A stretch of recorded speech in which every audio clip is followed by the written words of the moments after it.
توكلنا على الله. ايه الاخبار؟ يلا الله. عامل ايه يا الحمد امير؟ لله. الحمد زي لله. الفل.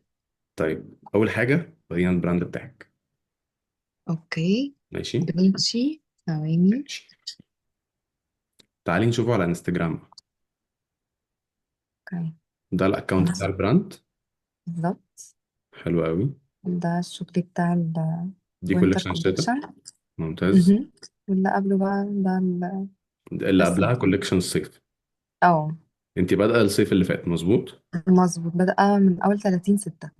من اول 30 6. طب تعالي بقى نتفرج واحده واحده كده على البروجرس نفسه بتاع البراند. من اول كولكشن بدأت بيها لحد اخر حاجه دلوقتي. تمام. ابتديت بست ايتمز. تمام، كنت نازله ان ماشي. انا بحيث ان انا اعمل ايه تنوع في البرودكت، وبالتالي اعرف ايه البرودكت اللي هيشتغل معايا. بس حته ان انا اعرف ايه البرودكت وانس انه يشتغل هو ده اللي سكيل فيه. لا، ده كان ضد التفكير بتاع شركه الماركتنج اللي معايا. لا، احنا خلاص يعني انا اللي كان ناجح معايا قوي في الشميز ده. كان ناجح، فكان بالنسبه لهم يا جماعه عيد الريستوك فيه. رفضوا. احنا ورانا لسه كوليكشن كبير ما اتباعش، فاحنا محتاجين ان احنا نبيعه. وكانوا بياخدوا ارقام خرافيه في الشهر. بالتالي كملت معاهم شهر واحد ووقفت سبتهم. جميل. دفعت الرقم اللي هم عايزينه ووقفته. بالتالي انا كنت يعني كنا عاملين لوكيشن وتصوير يعني فظيع. الكرياتيفز بتاعته كانت ضعيفه جدا جدا جدا يعني. ما كانش هو كمنظر بس، انما ما كانش بيجيب هو ده يعني. مش دي الحاجات الواقعيه اللي انا شفت دلوقتي انها بتجيب مع الناس. مين الناس عايزه حاجات بسيطه واقعيه من الحياه العمليه. يو جي سي انت ممكن عارف يعني. اسالك الشركه بتاعت الماركتنج كانت بتاخد منك كام في الشهر؟ هو مبدئيا كده، بداية كده اه. 40,000 جنيه. يعني التصوير ده كان 20,000 جنيه. اوكي. بعد كده بقى الستيب اللي احنا متفقين عليها شهريا. 30,000. فهي كانت بس بتاخد منهم 30 20,000 جنيه شهريا. ادز. 20,000 جنيه ادز. اوكي. و10000 وفي ده 10.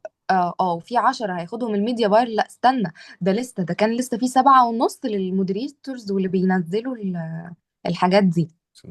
ماشي. اه. خراب بيوت.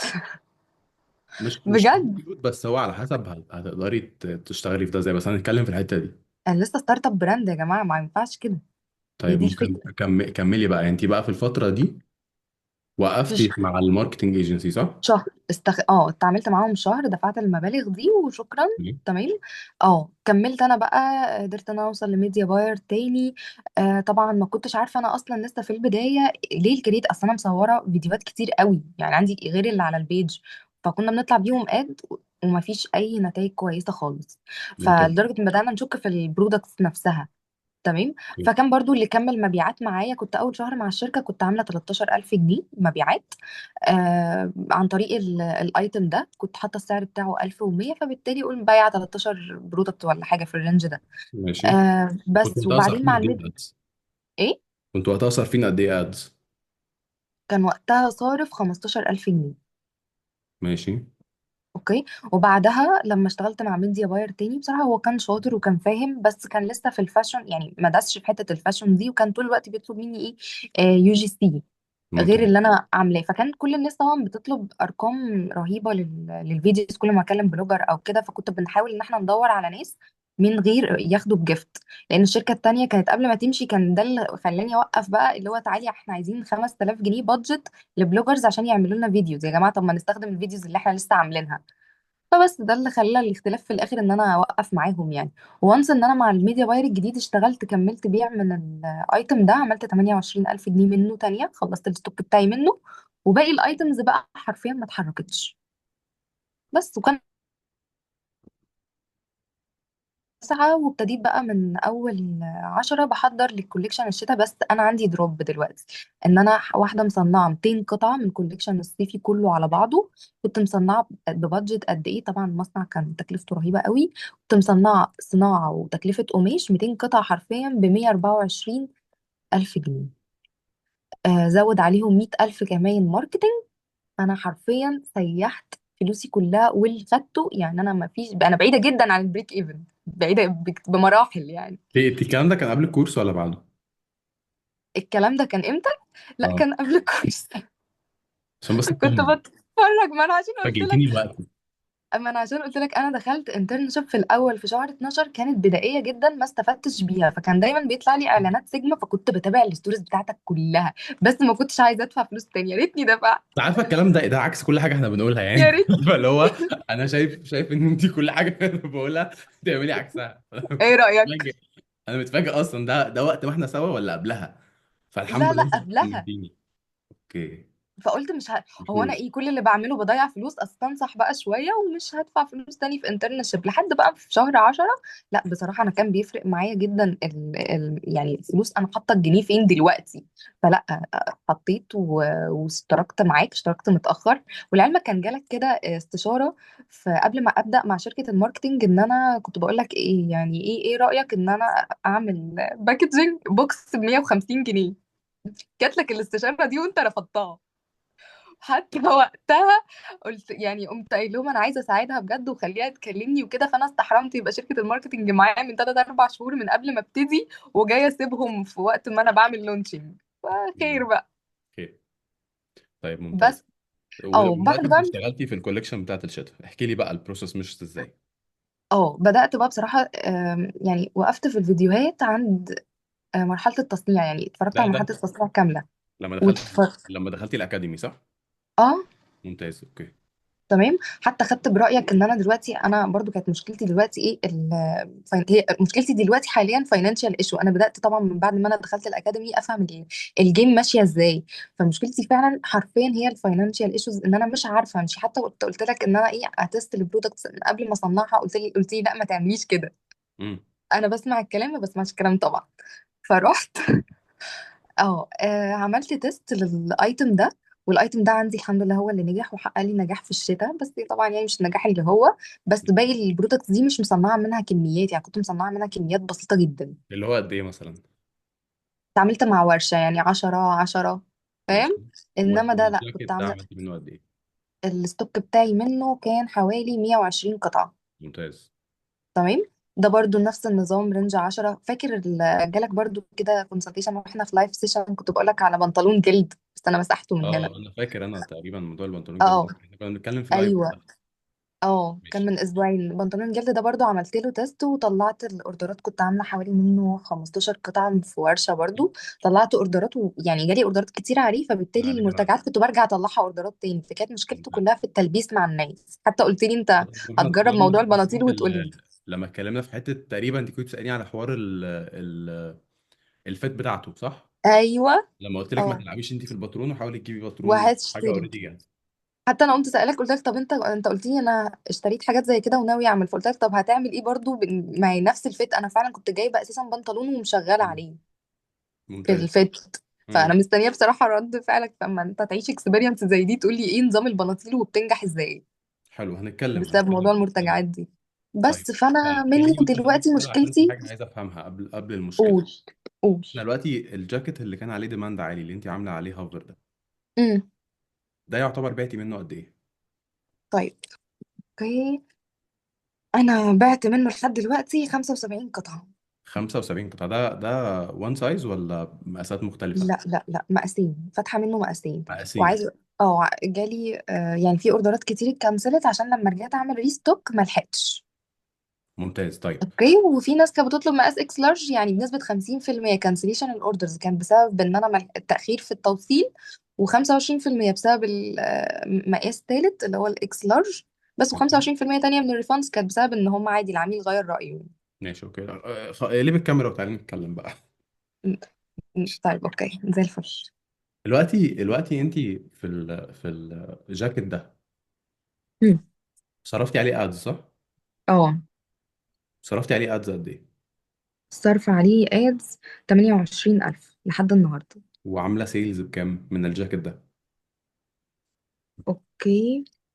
عامله سيلز سيلز من بعد ما انا هعمل اكسكلودنج للريفاند 64,000.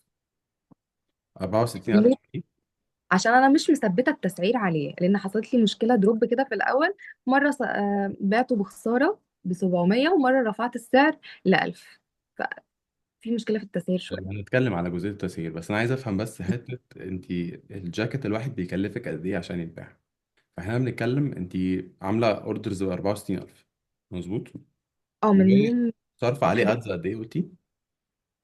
صرف عليهم ادز زي ما قلت لك 28,000. 28,000. 28000. اه.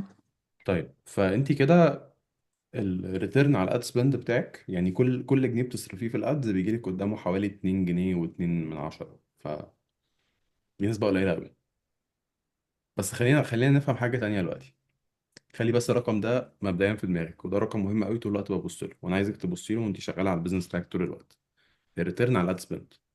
لان اوقات انت امم. الستوك معاكي بيبيع، بس اوكي. عارفة المشكله فين؟ المشكله ان انت على قدر ما هو بيبيع، على قدر ما انت بتدفعي ادز عاليه قوي. فلما نيجي نحسب الحسبه بتاعتنا نلاقي ان احنا اصلا مش بنكسب، بل ان احنا بنخسر فلوس اه. اكتر اه. بندفعها في الادز. وصلت؟ طيب تمام، ودي بحسبها ازاي؟ هقول لك، هوضح لك دلوقتي بكل سهوله. بس انت اول حاجه فهمتي حوار الريتيرن على الاد سبند ده صح؟ اه، الرؤى. ما هي كانت مشكلتي ان انا بحس ان انا كل اسبوع بحط مثلا سي ولا من 5000 ل 8000 جنيه ادز كل اسبوع. مم. تمام، ومش ان يعني ايه، ان الايرادات بتغطي التكاليف.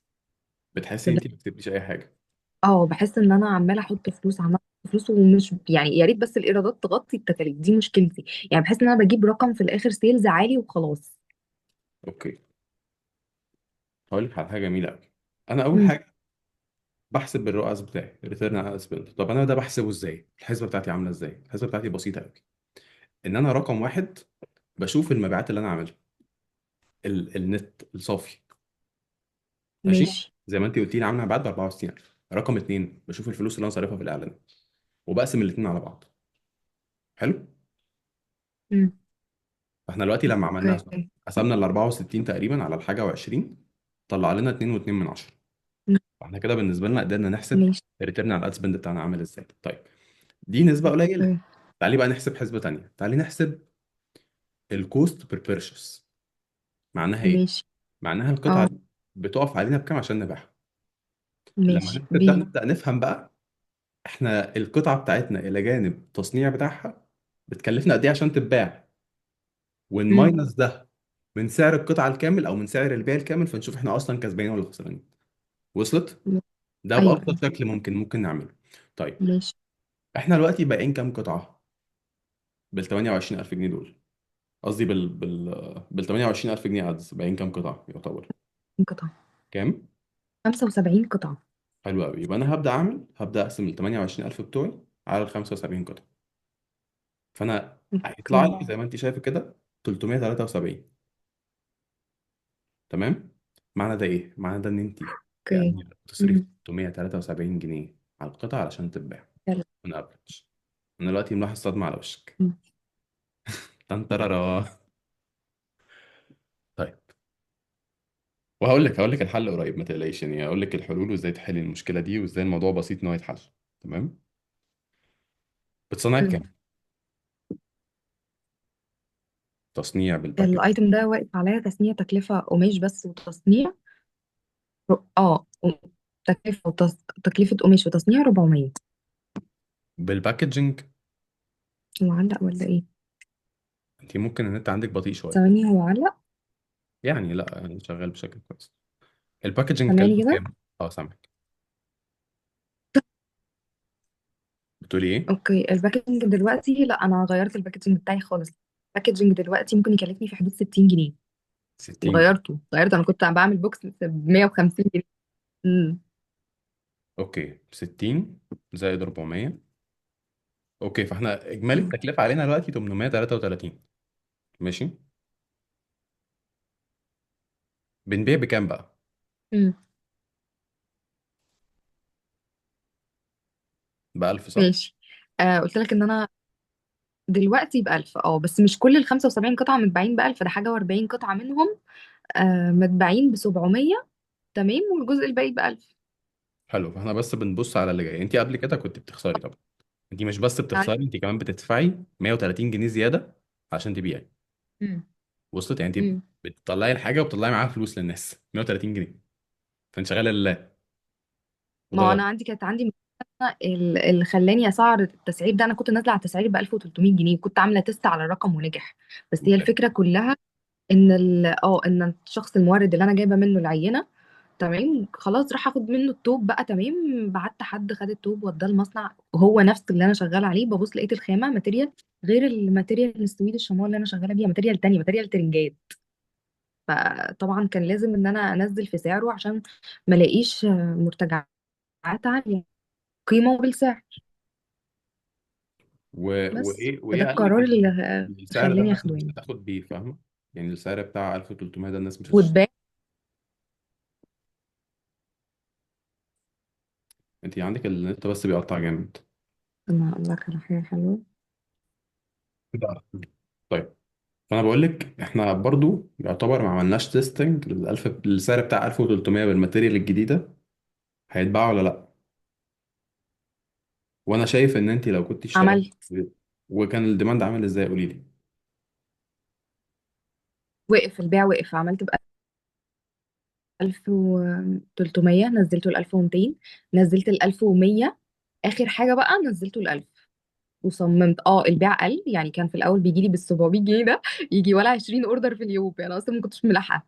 انما وانس ان انا نزلت السعر ل 1000، لا في المتوسط اوردرات مثلا 7 اوردرات في اليوم في الجاكيت. طيب بس ممتاز. طبعا انت عارفه الميديا طبعا ليه باير، عوامل مختلفه، انا صح؟ كنت طبعا تقول ايه؟ بقول لك طبعا انت عارفه ان ده ليه عوامل مختلفه، مش بس على المنتج فقط او مش بس على السعر. ثواني يا عمر، بتقول ايه بالظبط؟ مش سامعك. ايه؟ يعني بقول لك ان الجزئيه بتاعت التسعير والبيع هي ليها عوامل مختلفه، مش بس متوقفه على جزئيه ان انت الماتيريال بتاعتك عامله ازاي، ولا على الجزئيه بتاعت امم. السعر بتاعك عامل ازاي. لان خلي بالك في نقطه مهمه. انا انت بتقولي ان انت في وهي البدايه، في البدايه كان عندك ماتيريال مختلفه، صح؟ اه ودي كانت بتتباع ب 1300 ولا انت بس عملتي منها سامبل؟ لا في البدايه كنت عامله عادي سامبل، سامبل عاديه جدا، سامبل وبعدين رحت بس. صنعت سامبل صورت ولما فيه. البالك اوردر جه الماتيريال كانت مختلفه. بالظبط دي كانت المشكله، فبالتالي انا ما رضيتش اطلعها بنفس السعر. طيب بس في مشكله تانية. احنا كده اصلا لو انت مصوره الصور اللي على الويب سايت دي معموله بالماتيريال القديمه. لا بالماتيريال السامبل النظيفه اللي انا اساسا اوريدي كنت هاخدها منه، بس هو دي كانت غلطته هو ان هو طلع لي توب تاني. المقصد يعني الصور اللي على الويب سايت وعلى انستجرام موجوده بالماتيريال القديمه. اه واللي ستيل دلوقتي خلاص الستوك بتاعي منها برضو الماتيريال الجديده. لا اللي على الويب سايت الماتيريال الجديده النظيفه، حلو قوي، ممتاز. السامبل النظيفه الجديده. اه انت انا فهمتني هقول صح؟ لك هقول لك المشكله فين. اه انا فهمتك، ده كويس جدا، بس هقول لك المشكله فين. مبدئيا انت البروفيت مارجن بتاعك خانقك قوي، علشان انت للاسف مهم. مقلله البروفيت، خصوصا لو احنا بنتكلم على 1000 جنيه ناقص 100. فاحنا كده بنتكلم ان انت البروفيت مارجن بتاعك حوالي 17%. هامش الربح بتاعك حوالي بالظبط. 17%. وخلي بالك انا مش حاسب جوه ده لا التصوير بتاعك ولا مصاريف التخزين بتاعتك، ولا عندك اي عمالة ولا ميديا باير ولا اي حاجة. احنا اصلا ممكن خالص. نبدأ نحسب ده هتلاقينا بريك ايفن. ماشي. اتليست المنتج ده محتاج لما يجي يتسعر نكون هو انا حاسه ان بنتكلم. هو بقى ليه سقف، ما عادش عارفه ارفع التسعير فيه حتى لو غيرت الكرييتيف، بقى ليه سقف خليني سعر. خليني هقول لك احنا البرودكت ده لما يجي يتسعر وافريج، اعتقد المنافسين اللي بيبيعوا في السوق برودكت شبه ده بيتكلموا في 1200 1300 في نفس الرينج ده. في مثلا واصل ل 1800 و1600 كمان. ممتاز. فاحنا هنا في مشكلة، أو قدام مشكلة كبيرة قوي. تمام. وخصوصا ان انت بتقولي ان انت الاول كنت مصورة بالماتيريال بتاعت السامبل. اه اللي هي النظيفه، وستيل الصور ف- كلها دلوقتي وستيل برضو كرييت. وقتها الناس كانت بتدخل على الويب سايت وتشوف البرودكت واشترت لما بقى ب 700 جنيه، مع انها نفس اه الماتيريال النظيفة انت مصورة بيها. خلي بالك ايوه من ده. الناس ما بتاخدش الماتيريال، او بنتكلم على جزئية الماتيريال لما الاوردر يوصل لهم ويقولوا ايه ده، مش دي الماتيريال اللي انا عايزاها، انا هرجعه. لكن احنا قبلها بالماتيريال النظيفة الناس ما اشترتش. يبقى احنا كده قدام حاجة من اتنين، مشكلة من اتنين. يا أول مشكلة ان الكرييتيفز نفسها سيئه او معموله بشكل غلط، فمديه البرودكت شكل ارخص من الشكل المفروض يكون عليه، او بوزيشننج ارخص من البوزيشننج المفروض يكون عليه. مم. فتلقائي ده يودينا للنقطه التانيه، ان البرودكت ده رايح للناس الغلط، للسيجمنت الغلط. ماشي.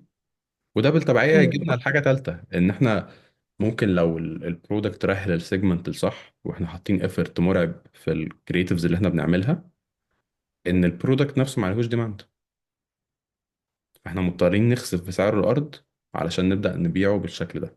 وصلت الفكرة؟ بس. طب انت مش عايز تشوف شكل الكرياتيفز اللي انا بطلع بيها؟ طبعا هحتاج أشوفها دلوقتي. طيب ممكن تفتحي الكاميرا دلوقتي أو تقلبي الكاميرا وتوريها لي. طيب اجيبها لك من على الاد لايبراري.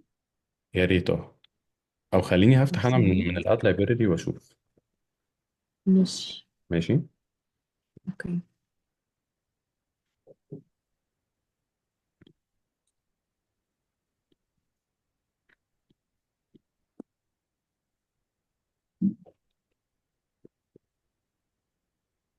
انا 90% من الاوردرز اللي بتجيلي على فكره يعتبر من آه يعني انت بتتكلم كاتيجوري الناس، لا يعتبر من كلاس، يعني بي بلس كمان، من طيب تعالي 90% تعالي ابتدى. نبص على الكرييتيفز. اوكي، ده كريتيف لسه مطلعاه من كام يوم بالظبط.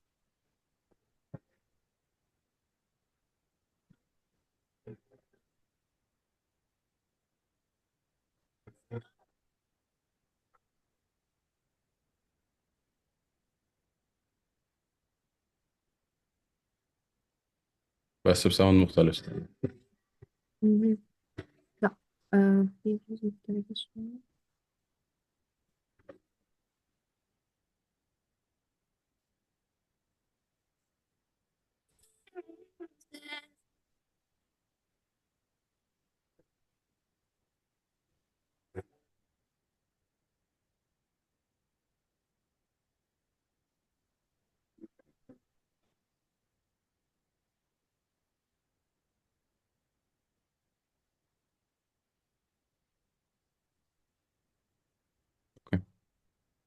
ايه اكتر كرييتيف جايب معاكي سيلز؟ دلوقتي امم شايفة اللي هي لايف الناس اللي تايم. طالعة الأسانسير، أو واليو جي سي البنوتة التانية اللي عاملة بن. اوكي. قبله يعني قبل دول ده اللي اكتر كانت حاجه، اكتر حاجات جايبين لك سيلز صح؟ ال3 أيام، دول لسه جداد، إنما القديم أنا مش عارفة ليه هو مش ظاهر هنا.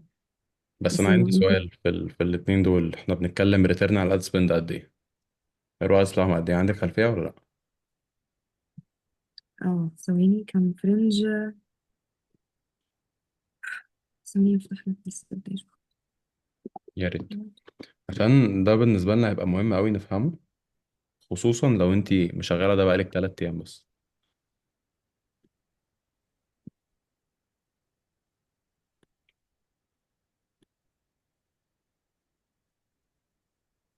خلينا نشوف.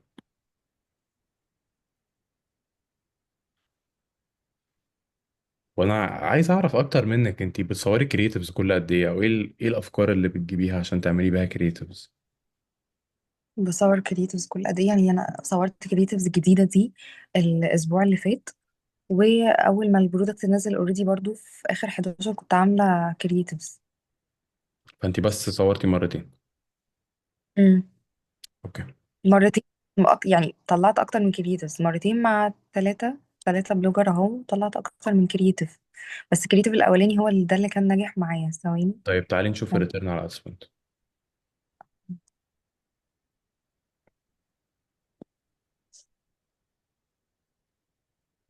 تمام. الرؤاس ال3 ايام بس اللي فاتوا صح؟ مظبوط. الفترة اللي انت شغلتي فيها الكريتيفز دي. اوكي.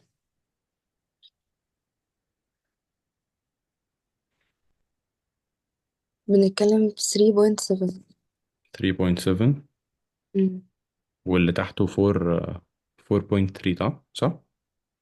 3.7 اخر رقم خالص، الافريج. واللي تحته ده ايه؟ اه ده الافريج، اوكي. اه 3.7. اوكي، احنا كده معناها ان الريتيرن على الاد سبند بالنسبة لنا بدأ يتحسن اكتر. او مظبوط. برضو كان ممكن اوري لك برضو ريتيرن على الادس بنت في في في شهر الكرييتيف 12 بس. نفسه كان كويس. يا ريت خليني اشوف ده. بس انت حاسبه ده من غير المرتجعات طبعا. ريتيرن من ادز بيل لا طبعا، انا بتكلم عموما على الداشبورد. انا امم. بكلمك عن الرؤيس كان كويس. الرؤيس من 12 ل 30 نوفمبر كان لا 6، كان ستة 6.4 طيب، ما افريج. ده ممتاز. اه انت عندك نسبة تسليم كام في المية؟ يعني هحسبها بالظبط ازاي؟ انت بتشحني مع بوسطة صح؟ اه طيب ادخلي على ويب سايت بوسطة،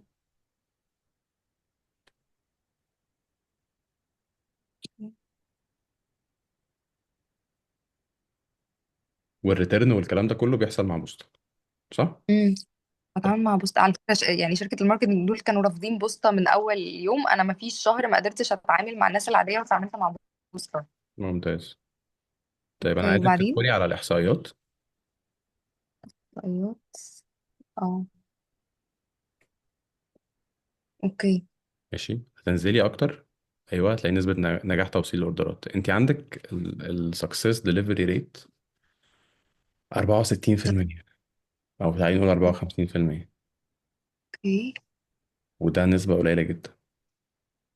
امم طيب تعالي بقى نبص، الناس اصلا يعني مش بتستلم ليه. ممكن تدخلي كده يمين شوية بالموبايل. العميل بيرفض الاستلام. دي عشان كانت أيوة. التأخير اللي قلت لك عليه اه اللي حصل خلاص في كده. الستوك. كله بيميل اه كويس. خلاص تعالي بقى نرجع نتكلم. ماشي. كده كله بيميل. بصي بقى. انت قدرت توصل. بالمناسبة كاتيجوري الناس اللي بتشتري مني يعني ممكن اقول لك بي بلس اي ماينس. حلو حلو، هقول لك ايه المشكلة دلوقتي. بصي، المشكلة بشكل اساسي امم ان انت رقم واحد، انت حصل عندك تأخير كبير قوي في جزئية التسليمات. ورقم اتنين، زي ما انت وضحتي، الناس بعد ما استلمت الاوردر بتاعها الماتيريال ما كانتش كويسة، فاضطروا ان هم يرجعوه او يقولوا للمندوب لا مش عايزينه. ده مظبوط صح؟ ما حصلش. انا بقولك انا اللي قللت من السعر، فبالتالي الحمد لله ما حصلش مرتجعات ده ما حصلش مرتجعات ان حد وقف مع المندوب ورفض الاستلام؟ خالص. ما حدش اشتكى من ماتيريال طيب. ليه؟ لان انت لا، قيمه هو مقابل عندنا في سعر. بوست بيقول ان العميل رفض الاستلام. يعني كل ده العميل رفض ان هو يستلم اوردرات رفض. طلعت ايوه والعميل رفض ان هو يستلم. سالتهم عشان اتاخر. ده كان كمان مع الريستوك. الريستوك كان اوريدي الماتيريال نظيفه وكويسه. اوكي طيب. فكانت كلها مع الناس اتاخر يا فندم، اتاخر اتاخر اتاخر. احنا الفكره عندنا فلوس كتير قوي اتصرفت في الاعلانات، بالظبط. في المقابل ما خدناش اي مبيعات او ما خدناش اي بروفيت في مقابلها. طب ايه اللي حصل برضو تاني؟ اللي حصل دلوقتي ان احنا عندنا الافريج بتاع ريتيرن على الاد سبند بنتكلم خمسة. تعالي نتكلم من الشهر اللي فات والنهارده بنتكلم متوسط خمسة. ماشي. فاحنا كده معناها ان احنا لو حسبنا الاوردرات بقى اللي اتعملت على الداشبورد، هيتضح بالنسبه لنا ان احنا ممكن تكلفه الاوردر هتبقى النص. هنتكلم ممكن تكلفه الاوردر الواحد هتبقى 150 جنيه. فمعنى كده ان انت عامله بروفيت على الورق. لكن المشكله ان ما هو البروفيت دي ما وصلتناش، ان احنا فعلا. للاسف اتاخرنا على ما وصلنا الاوردرز دي للعملاء. دلوقتي انت حليتي المشكله دي ازاي؟ مشكله الاوردرات اللي اتاخرت على العملاء اصل هم مشكله اوريدي الريستوك. رفضوا. مشكله الريستوك اه. بمعنى. بمعنى احنا هنقع في الغلطه دي تاني ولا انت اوريدي ظبطتي ده؟ لا خلاص انا اوريدي عملت. انا دلوقتي عندي ريستوك منه ممكن حوالي 50 قطعة او حاجة، وماتيريال كويسة ونظيفة وكل حاجة. بس وبالمقاسات اللي عليها ديماند. الميديوم واللارج دول اكتر حاجة عليهم ديماند، واوريدي دول كانوا متوفرين من الاول. وبالتالي ما عادش عندي تأخير خالص في التسليم. وطلعت كرييتيفز جديدة الاسبوع اللي فات اللي حضرتك شفتها من شوية دي. لسه ابتدت تشتغل. ليه؟ لان الكرييتيفز القديمة اللي كانت شغالة كويس جدا دي وقفت خلاص، ما عادش تلقائي تلقائي، انت مش شغاله بقالك فتره كبيره. طيب مم. انا شايف اللي هيحصل دلوقتي بالنسبه لك، او في الموقف اللي انت فيه مع الميديا باير بتاعك، حاجتين مهمين قوي. سوري، مش قابل خالص ان انا اعلي السعر. يعني انا عليت السعر من 700 ل 1000، طبعا ل 1300 وفين وفين عما نزلت عشان يشتغلوا الكرييتيفز.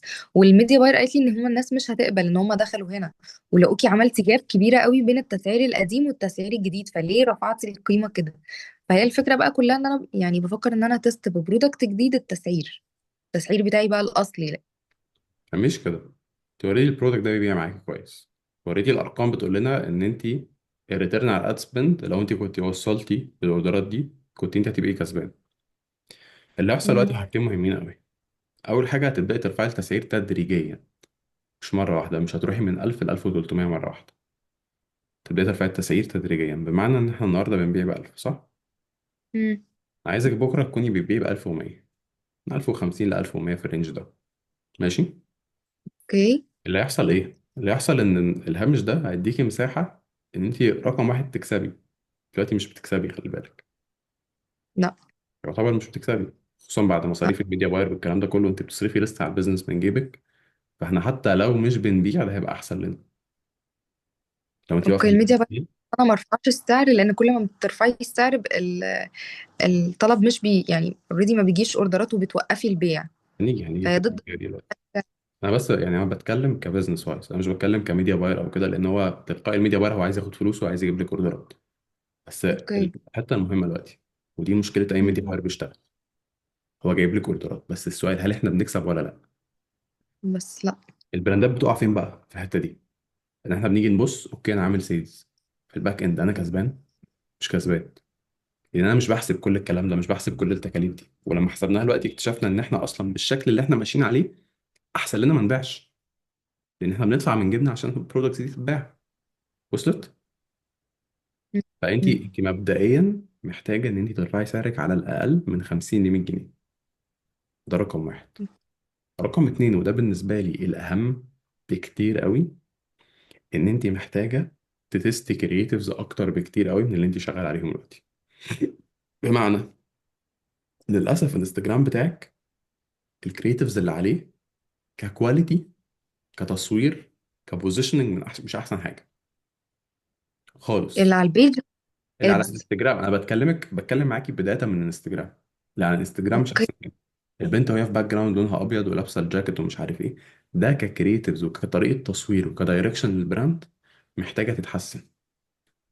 تمام. يعني انت قصدك دايما ان انا يبقى يعني اكتر اهتم بشكل البيج بتاعت الانستجرام، ده يعني ما لازم، تبقاش ده لازم. شكل البيج ان انا اوحد على الاقل الخلفيه تبقى بيضه اللي هو خلي بالك لوكيشن نقطه تصوير. مهمه، انت قبل كده في بدايه الاكونت انت كان مم. تصوير دايركشن تحفه، بعد كده بدأ ينحدر، فتلقائي اصلا التسعير في عين الزبون هو بيقيم البرودكت بناء على ايه؟ بناء على شكل البرودكت عامل ازاي والصوره اللي ظاهر فيها.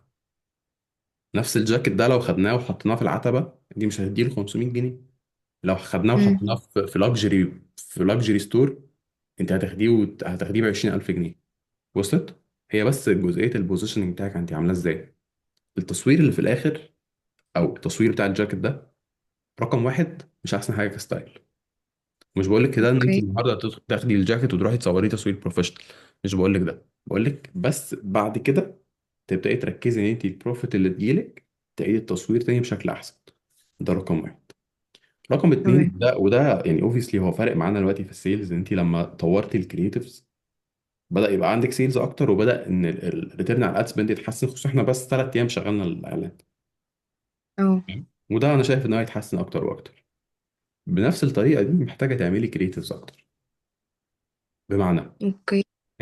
انت بس اشتغلتي بالظبط اللي انا فاكره 3 كرييتيفز، ومنهم 2 كرييتيفز البنت نفس الفوتج ونفس كل حاجه، مغيره بس المزيكا، ونفس الفوتج ونفس كل حاجه بس مبدلاهم سوا. مم. والكرييتيف التالت هي البنت اللي كانت عامله بن وواقفه قدام الكاميرا. تمام. طيب، فين عندنا التوكينج فيديوز؟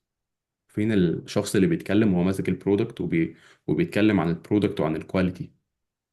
ده مش موجود. كان فده، موجود الكريتيف اللي قبله اللي واقف.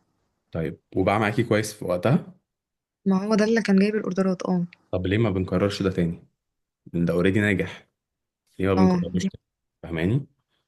مم. وعلى حسب بقى البوزيشننج بتاعك اللي احنا بنحاول نرسمه في البراند، على حسب الطبقة اللي البنت اللي انت هتبعت لها البرودكت هتكون بتتكلم زيها او هتكون منها. اوكي.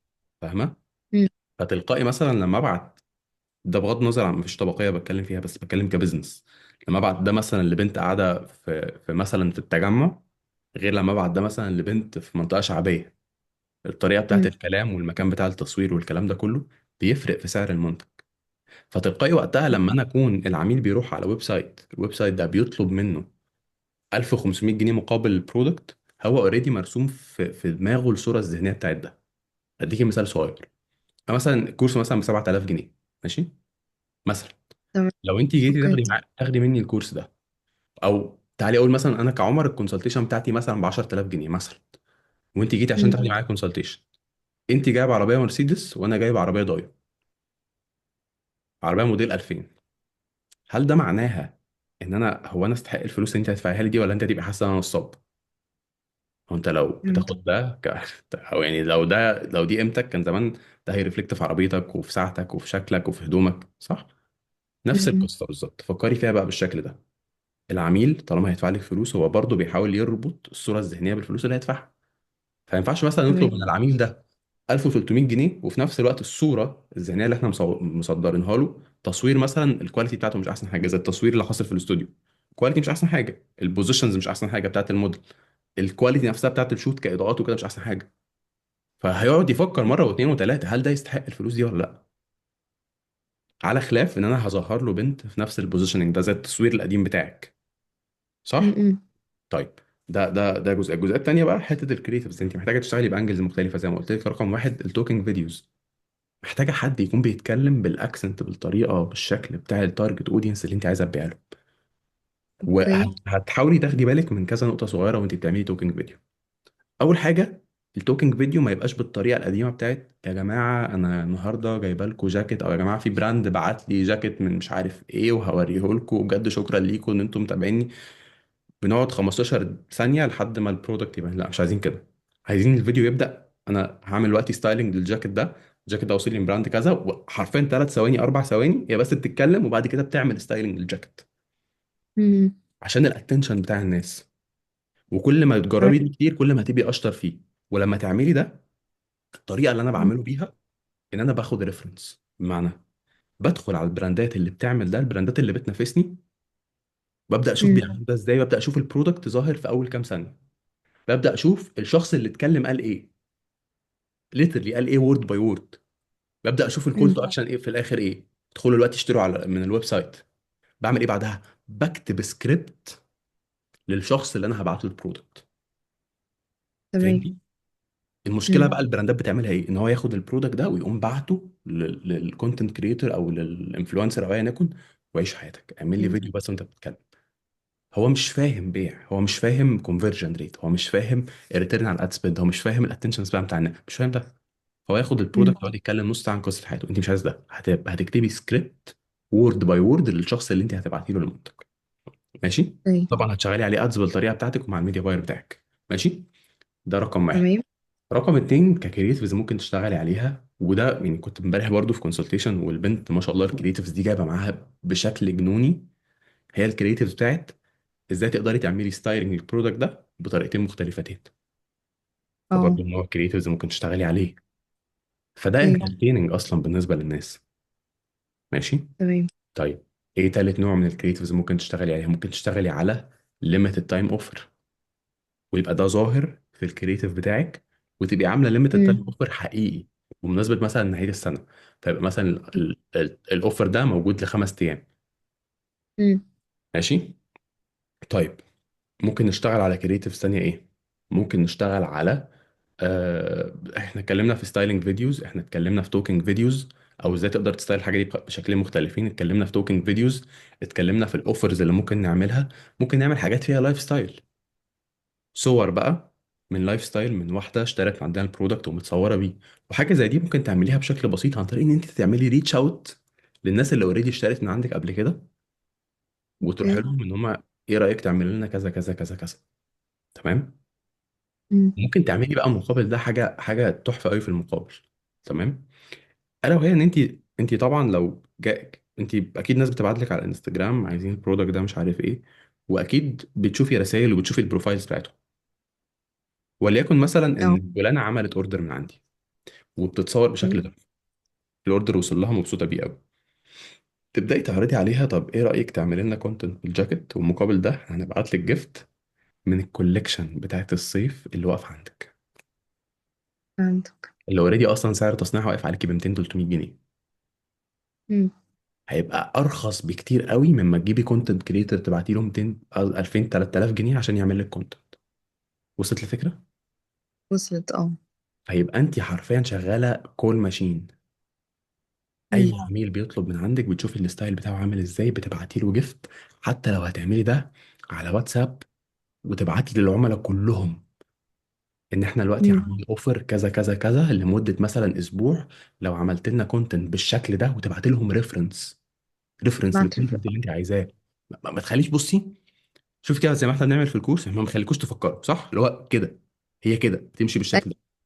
كل ما تخلي الحد اللي قدامك يفكر اكتر، كل ما يحط من آرائه اكتر اللي هي مالهاش علاقه بالبيزنس، مم. فهتخسري اكتر او هتحطي نفسك في حته فيها مخاطره اكتر. هنعمل ايه؟ العملاء بتوعنا دول، ده هياخد منك ايفورت مش طبيعي، بس الريتيرن بتاعه اعلى بكتير. هو مور ايفورت مور ريتيرن. هتحطي ايفورت اكتر هتاخدي ريتيرن اكتر، فهتعملي ايه وقتها؟ تحطي مجهود مش طبيعي ان انت تبعتي رسائل لكل الناس اللي اشترت من عندك ان احنا دلوقتي عاملين اوفر لمده مثلا 7 ايام. لو عملت لنا كونتنت بالشكل وتبعت لهم لينك لمود بورد انت عاملاها على بنترست، عملت لنا كونتنت بالشكل ده او اتصورتوا صور بالشكل ده، تقدروا تبعتوا لنا وتاخدوا ايتم من الثري ايتمز دول بمقاسكم فور فري. فاهمه؟ اوكي. مم. انت بس هدفك انت بتدي كده ليه؟ علشان تاخدي كونتنت، وقتها تقدري تشغلي كرييتيفز كويسه. وصلت الفكره؟ وصلت. انت كده بتجندي كونتنت كريتورز بتدفعي مقابل ده 300 و400 جنيه، وحرفيا حاجات اسعار تصنيع هبل. دي اه. تمام. حلو قوي. ايه بقى اللي هيحصل لما نعمل ده؟ اللي هيحصل لما نعمل ده بكل بساطه ان احنا هنبدا نعمل كونتنت اكتر، فمقابل ده هيبدا البوزيشننج بتاعنا يعلى. فانا كعميله شايفه ان انت، او ظهر لي 5 ادز او 6 ادز ب6 اشخاص مم. مختلفين. البراند ده بيبيع، الجاكيت ده بيتباع، شايفه انت الالوجن ده؟ الحاجه دي اوريدي ايوه. عليها ديماند. انت محتاجه تخلقي ده. مقابل ده ايه؟ اوكي. السيلز بتاعتك هتعلى. مقابل ده ايه؟ مقابل ده ان العملاء اللي هيشتروا من عندك بعد كده هم متحفزين ان هم يبعتوا لك صورهم بالايتمز.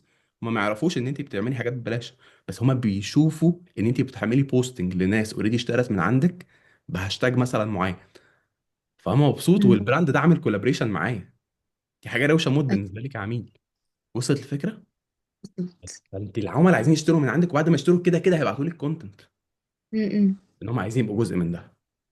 ماشي. هتبداي تبيع اكتر. السعر اللي هتطلبيه لما تطلبي 1100 1200، ناس هم قادرين يدفعوا الرقم ده، لان لازم تبقي فاهمه حاجه. وبجد انا لما فهمت ده، الجزئيه دي غيرت تفكيري في جزئيه الفلوس بشكل تام، وانت لازم تبقي مؤمنه بيها. الناس دايما معاها انها تدفع. الناس دايما اوكي. معاها انها تدفع. بس معنى ان الناس مش بتدفع لك ان هم لسه مش لاقيين سبب نفسي ان هم يدفعوا لك مقابل البرودكت ده. بمعنى، مم. الناس دايما معاها انها تدفع فلوس الكورس بتاعي. ماشي. دايما معاها. انت كان معاكي فلوس انت تدفعي الكورس بتاعي صح؟ بس قعدتي تفكري، قعدتي تقولي بس هي مش ورثت بالنسبه لي دلوقتي. مش ممكن يطلع شبه اللي انا كنت الكورس اللي انا دخلته قبل كده وكان سيء صح؟ مم. وانس ان انا عملت كيلينج للاوبجيكشن بتاعك، قتلت الاوبجيكشن بتاعك بتاع ان هو لا ده هو مش زيه، ده في كذا كذا، ده في كوميونتي، ده في كذا، ده في كذا. انت اوتوماتيكلي بدات تحسي، هو حاسه بالامان ناحيه ده، حاسه ان ده فعلا مختلف واخد منه فعلا فاليو. فجيتي تدينا الفلوس اللي هي بالنسبه لك ممكن تكون، هي ممكن تكون مش قليله، بس انت حاسه انا ما استحقهاش. صح. على الجنب التاني مم. احنا ليه مثلا لما بنيجي في ناس لما بتجيب عربيات بتجيب عربيه غاليه قوي ويجيبها بالتقسيط، مع ان هو معهوش مم. فلوس يقعد يقسط، لان هو حاسس ان دي هتعمل له بوزيشننج، احساس. فاليو ليه اه. لما تيجي تشتري عقار يقول لك والله ده هيديك البوزيشننج في الحته الفلانيه، وده فيه كلاب هاوس، وده فيه فلان الفلاني شاري هنا. احساس. فاهمه؟ فالناس مم. دايما معاها فلوس انها تشتري. حتى لو معهمش فلوس هيعملوا فاينانسنج، هيستلفوا عشان يجيبوا الحاجه دي. اهم حاجه لازم تبيع لهم البيعه صح، تدي لهم البوزيشننج صح. ماشي. تمام. وانس ان انت عملتي ده، سيلز. ماشي. ماشي. ودي حرفيا الحته اللي ناقصه البراند بتاعك. ده يجيبني لاخر حاجه بقى في الفيز اللي انت فيها ناقصاكي، الحته الاخيره والمهمه جدا، الباك اند. انت كده كده مركزه على البيع صح، وعايزه ابيع اكتر. مم. لازم وانا ببيع ابقى عارف انا بكسب ولا بخسر. وحتى لو انا النهارده بخسر ابقى عارف انا هكسب امتى. ماشي. بس هي دي حلو قوي. ده يحصل ازاي بقى يا اميره؟ ده يحصل لما تبداي تهتمي بالداتا اكتر من كده. انت ما شاء الله عليكي، انت مميزه في حاجه، انت عارفه يعني ايه رؤاس، عارفه يعني ايه ريتيرن على الاد سبند، انت عارفه يعني ايه كوست بير بيرشيز، انت عارفه يعني ايه الاد تو كارت، عارفه يعني ايه كونفرجن ريت، صح؟ اه. بس انت مش عارفه ازاي توظفيهم. فلما جينا مثلا نحسب، لما جينا نحسب بقى الحسبه الحقيقيه احنا كسبانين ولا خسرانين، اتضح ان احنا يعتبر بريك ايفن. فاهمه؟ طيب. امم. فدي حاجه بالنسبه لي مهمه، تبقى انت طول الوقت بتتابعي الداتا بتاعتك، طول الوقت بتتابعي الريتيرن على الاد سبند بتاعك، طول الوقت بتشوفي الريتيرن على الاد سبند ده بناء على الاوردرز اللي اتسلمت بشكل فعلي. لما تفهمي الداتا دي بشكل كويس وتتابعيها اول باول بشكل كويس، الدنيا بالنسبه لك هتبدا تتفتح، هتبداي تعرفي المشكله فين بالظبط، او التحدي اللي انت فيه النهارده فين بالظبط. وصلت؟ امم. فده اللي انت محتاجه تعمليه الفتره دي. تمام. هيركب عليكي تعليق سعر، كرييتيفز. وزي ما فهمتك اللعبه بتاعت الكرييتيفز دي هتبقى عامله ازاي، زي ما فهمتك تعليق السعر مش هتبقى مره واحده اوفر نت هتعلي، لا، واحده واحده.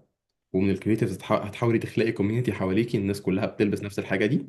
واخر حاجه تبقى انت طول الوقت مسجله حساباتك، وطول الوقت مسجله الداتا بتاعتك وبرضه مش هعلي السعر في الفترة بتاعت الكريسماس دي. الصوت بيقطع. انت معايا يا عمر؟ اه، الصوت بيقطع فعلا، دي حقيقة. بقول لك هعلي السعر في الفترة اللي فيها اوريدي كريسماس والناس كلها منزلة اوفر. لا، خليكي بنفس السعر ده على مدار الفتره اللي جايه. انت بالشكل ده انت يعتبر كسبانه سنه صغيره، ممكن كسبانه اعتقد 100 جنيه. خصوصا ان امم. انت يعتبر دلوقتي الريتيرن على الاسبند بتاعك عالي، واعتقد السكسس ريت هيبقى اعلى، خصوصا انت البرودكت اوريدي عندك مش شغاله بري اوردر. ماشي. اه. اه. بس بعد كده تعالي نعدي الفيز دي ونبدا نعلي السعر تدريجيا. ماشي. اوكي. طب بس. وانس ان انا خلصت بتاعي، بتقولي ايه؟ خلصت الستوك اللي عندي، ارجع اعمل له ريستوك تاني لو لقيت عليه طلب؟ على حسب الفتره اللي احنا فيها. لو احنا احنا مثلا داخلين على. دخلنا في شهر اتنين، لو دخلنا في شهر امم. اتنين وفي في العك ده، يبقى انت وقتها خلاص وقفي ريستوك. وبرضه على حسب الديماند، اوكي. انت ممكن يبقى عندك الديماند مرعب. امم. وانت الكاش فلو اللي معاكي هو قادر بس انه يعمل 100 قطعه، فاهماني؟ والديماند اكتر من كده ايوه. بكتير قوي. وبنعرف ده منين؟ بنعرف ده بكل بساطه من الريتيرن على الاسبند. ده من ضمن الاشكال اللي بنفهم بيها احنا عندنا ديماند او عندنا طريقه نريستوك ولا لا. ما على حسب برضو الفترة اللي احنا فيها، احنا داخلين على رمضان. فانت بالنسبة لي انت دلوقتي بتقولي ان انا ايه، انفست في يو جي سي وفي كرييتيفز رهيبة ومهولة، اعمل ده دلوقتي؟ يعني ده دلوقتي طبعا. دلوقتي الفترة اللي احنا داخلين فيها على رمضان هقول لك والناس بقى بتحضر ليه. كوليكشن هقول لك ليه. لنفس الايتم. هقول لك ليه. بصي يا امير، انت امم. دلوقتي المشكله ان احنا بنفكر على سكيل ان البراندات كلها بتعمل ايه. ماشي. مش بنفكر على السكيل بتاع انا البراند بتاعي دلوقتي معايا كاش فلو قد ايه، ومعايا مساحه ان انا انفست في برودكت جديد ولا لا. بمعنى، انت النهارده عندك برودكت اوريدي شغال معاكي، اوريدي بيبيع، والكاش امم. فلو اللي متاح معايا محدود دلوقتي.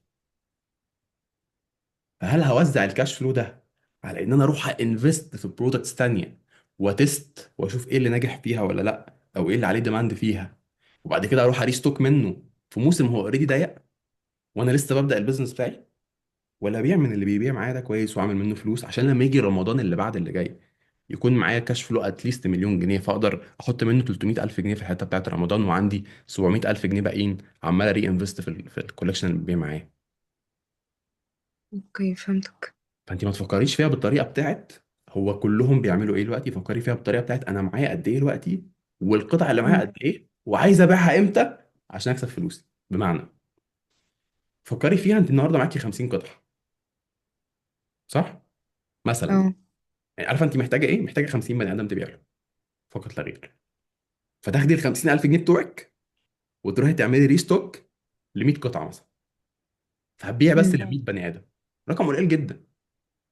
فهتاخدي فلوسك وهتعملي ريستوك فهتبيعي ل 200 بني ادم. هي دي هي دي اللعبه. ما تفكريش في ان في ناس شايفاكي والبراند محدش مهتم، محدش يعرفك ولا حد يعرفنا. فاهم الفكره؟ احنا بس امم. بنفكر على السكوب بتاعنا. والله انا قدامي ال 100 بني ادم اوكي. دول، عايز ابيع دول ل 100 بني ادم وخلاص خلصت. هريستوك بقى بكميه اكبر. وقتها. نقطة 100 بني آدم دول خلاص دلوقتي أنا يبقى أولى ليا إن أنا أروح أشتري جاكيت ولا أروح أشتري قفطان من نفس البراند؟ ال 100 يبقى بني ادم الأولى دول، ليا. بص، عارفه انت محتاجه ال 100 بني ادم اللي وسط 20 مليون اللي هيشتروا الجاكيت. أوكي. فاهم الفكره؟ كده كده أهو. موجودين. بص. هما كده كده موجودين. بص. وفي مم. رمضان، ما هو الناس بتلبس عشان العيد. مفيش حد في العيد هيلبس أيوة. قفطان، صح؟ م-م. وبعدين منافسه رمضان دي مرعبه حصل. وبشعه. والناس بتجيب قفطان واحد، لكن الناس بتجيب جاكيت واثنين وثلاثه، صح؟ م-م. فبس ما تدخليش نفسك في الهاسل ده، عشان انا لقيت نفس المشكله. ماشي. فريق ال 100 بني ادم، ال 100 شخص اللي انا عايز ابيع لهم البرودكت ده، هم عايزين ايه هعمله لهم، وبارك اللهم في أوكي. بركه. لكن هروح انفست في برودكتس تانية وافكار تانية. عارفه بتعملي ايه؟ عماله انت دلوقتي فتحت، خبطتي الباب واتفتح لك الباب على طريق، ماشي. انت ما مشيتيش م. لاخر الطريق، انت مشيتي اول 5 متر، وقلتي الطريق ده حلو، ده فيه كنز هنا في الاخر. طب استنى اما اخش اخبط على الباب التاني واشوف فيه كنز برضه ولا لا. والله محروقة أقول لك. عايز بعمل أساسا برودكت جديد شتوي. شتوي مش ما ماشي. حضرتش لو. انا دلوقتي في الحته دي، بس انا بكلمك عشان بعدين. انت فهمتي الكونسبت أيوة. وانت بتفكري بعدين، فاهمه؟ م. خبطتش على ابواب كتير قوي، وبعد كده في الاخر هقول لك على حاجه، اديك مثال. بالظبط. احنا لو بنطبق ده على الحياه الواقعيه، احنا بنعمل ايه؟ احنا دلوقتي انا كسيجما مثلا، انا النهارده هتعلم برمجه، وهروح اتعلم ازاي اعمل براند، واروح اتعلم ميديا باينج، واروح اتعلم مش عارف ايه، عشان لو حاجه فيهم نجحت هبقى عملت فلوس. فما اتعلم حاجه اجيب اخرها. فاهمه؟ فهمتك. هو نفس أنا الفكره. كنت عايزة انا اقاط البرودكت ده اصلا عن من البراند بسبب ان الربح بتاعه قليل. ولو زودت ال 50 او ال 100 جنيه دول مش اللي هيفرقوا الفرق الواو وانس ان مثلا الكوستمر بيرشيز سحبت فلوس اكتر. شايف كنت بفكر فيها ازاي؟ بس انت وضحت لك، صح؟ فانا كنت اساسا وضحت لي ان انا ازود الطلب. زودي السعر، كرييتيفز اكتر بنفس البوزيشن بتاع العميل بتاعك، واهم حاجه في كل اوكي. ده كونسيستنسي، استمراريه. تظهري كل يوم. تمام. من غير استمراريه، من غير ما تحطي، بصي، لو تبقي فاكراها، ودي نصيحه والله بقولها لاي حد، وبقولها لنفسي كل يوم الصبح. لو انت فاكراها ان في حاجه بتتعمل عشان تحطي مجهود قد كده وتجيبي نتيجه قد كده، مفيش حاجه كده، فاهمه؟ وعلى قد الافورت اللي انت بتحطيه، على قد النتيجه اللي انت هتجيلك. ففكري فيها مم. بالشكل ده. انت محتاجه، لو كل البراندات اللي حواليكي بيعملوا 3 كريتيفز في الاسبوع، عارفه انت محتاجه ايه تعملي ايه عشان تنجحي اكتر منهم؟ تعملي 6. هي اوكي. دي بقى، مفيش حاجه تانية، مفيش شورت كات. لو هما بيعملوا فهمت. مثلا، لو بيعملوا مثلا فيديوز، توكينج فيديوز، وده اللي بيجيب معاهم، وكل اسبوع بيعملوا واحد، انت محتاجه تعملي 5. مم. فهمتي الفكره؟ لو بيعملوا برودكت من الحته دي وده جايب معاهم بشكل كبير قوي، او بالدايركشن ده جايب معاهم بشكل كبير قوي، انت محتاجه تعملي منه 10. مع مم. اختلاف بقى الكاش فلو اللي معاكي، مع اختلاف الوقت اللي انت فيه، بس انا بفهمك ان انت الانبوت اللي هتحطيه كل ما كان اكتر، كل ما الاوتبوت كان هيبقى اكتر. هي معادله كده. اوكي. بس. فهمتك. ماشي. ميرسي يا اتمنى عمر تكوني بجد استفدتي. والله. وضحت لي حاجات كتير. اتمنى تكوني استفدتي، وباذن الله يفرق معاكي كتير قوي ده، وتجي لي كمان شهرين كده تقولي انا عملت مليون جنيه من البرودكت ده. خد يا عمر مفتاح عربيه هديه. يا رب يعني. ده اكيد ده كده. عمر بالتوفيق بجد ان شاء والله الله. فعلا يعني. بالتوفيق ميرسي. ان شاء الله يا اميره، لو توفيق. محتاج حاجه على طول ابعتها لي. توفيق كتير بجد والله. واكيد لو في حاجه وقفت هرجع لك تاني. اكيد، شكرا. مع السلامه. ميرسي. مع مع السلامه. السلامه.